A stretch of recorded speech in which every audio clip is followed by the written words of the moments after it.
Бүгін термомикс көмегімен үй жағдайында дәмді пельмени дайындаймыз. Бұл бүкіл отбасына арналған өте оңай әрі жылдам рецепт. Алдымен қамыр дайындаймыз.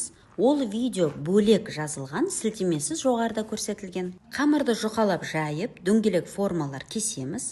Әр дөңгелектің ортасына фарш салып, шеттерін біріктіріп пельмени жасаймыз. Қамыр мен фарш біткенше осылай жалғастырамыз. Мен көбірек порция дайындадым. Бір аптаға заготовка болу үшін артылғанның барлығын мұздатқышқа салып тастаймыз.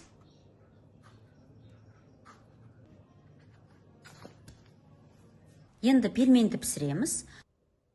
Варомаларға қажетінше пельмендер салып,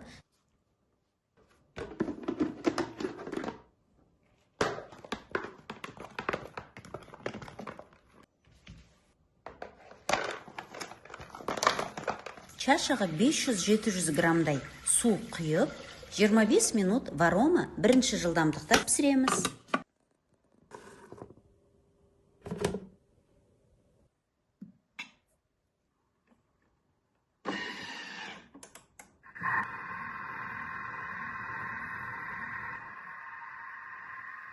Міне осылайша тез әрі оңай дайындалатын үй пельмені дайын. Егер сізге ұнаса, лайк басып, каналыма жазылуды ұмытпаңыз. Келесі видеода кездескенше.